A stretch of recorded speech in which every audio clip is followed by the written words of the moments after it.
Ayatollah খমিনীর একটি কথা আমার মনে পড়ে, কি সাহস তার। তখন আমেরিকা তাকে বলেছিল যে আমার দূতাবাস থেকে যে 56 জনকে গ্রেফতার করা হয়েছে আমেরিকান, এদেরকে ছেড়ে দাও, তা না হলে তোমার খাদ্য রসদ আমেরিকা থেকে যত সাহায্য যায় সব বন্ধ করে দেওয়া হবে। আয়াতুল্লাহ খমিনী জবাব দিয়েছিলেন আমেরিকান প্রেসিডেন্টকে, তুমি কারে খাবারের ভয় দেখাও। আজকের ভিডিওটা অনেক গুরুত্বপূর্ণ, এই জন্য আপনাদের সামনে তুলে ধরেছি। গুরুত্বপূর্ণ ভিডিওগুলো দেখার জন্য আপনাদের কাছে অনুরোধ, আমার ভিডিওর স্ক্রিনে ভিডিওটা দেখুন, গুরুত্বপূর্ণ ভিডিওটি।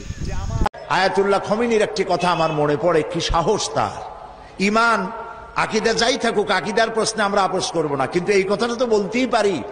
যখন আমেরিকা তাকে বলেছিল যে আমার দূতাবাস থেকে যে 56 জনকে গ্রেফতার করা হয়েছে আমেরিকান, এদেরকে ছেড়ে দাও, তা না হলে তোমার খাদ্য রসদ আমেরিকা থেকে যত সাহায্য যায় সব বন্ধ করে দেওয়া হবে।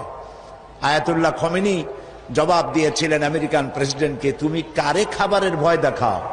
যেই জাতির বছরে 1 মাস না খাইয়া থাকা ফরজ, সেই জাতি তোমার খাবারের অপেক্ষা করবে।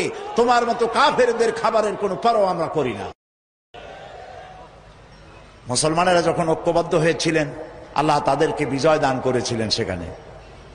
ঠিক এমনি করে পাকিস্তানে যখন সর্বশ্রেণীর ওলামায়ে কেরাম মুত্তাহিদায়ে আমল, মজলিস মুত্তাহিদায়ে আমল এ নাম করে যখন একটি সংগঠন কায়েম করলো, সমস্ত ফিরকার মাকতুবায়ে খেয়ালে সমস্ত আলেমরা যখন ঐক্যবদ্ধ হলো, পৃথিবীকে অবাক করে দিয়ে ইসলামী শক্তি সেখানে বিজয় লাভ করলো।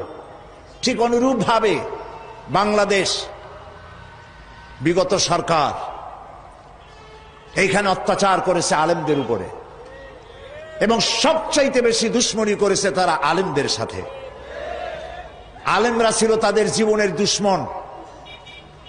যে কবি তার কবিতার মধ্যে লিখেছে, ফজরের নামাজ যখন, ফজরের আজান যখন শুনি, মনে হয় যেন বেশ্যা তার খরিদ্দার ডাকতেছে।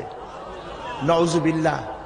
এই যে কবি, যে মুশরিক, নাস্তিক, মুরতাদ কবি যখন এই কবিতা পড়লো, লিখলো, তদানীন্তন প্রধানমন্ত্রী তাকে ডেকে নিয়ে জাতীয় প্রধান কবি হিসাবে তাকে পুরস্কৃত করলো।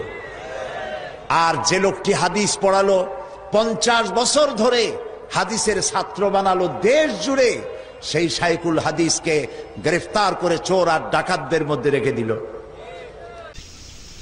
আজকের ভিডিওটা যদি আপনি উপকার পেয়েছেন, তাহলে আজকের ভিডিওটা আপনি শেয়ার করে আরেকজনকে উপকার করে দিন, আরেকজনকে দেখার সুযোগ করে দিন, আপনাদের কাছে অনুরোধ।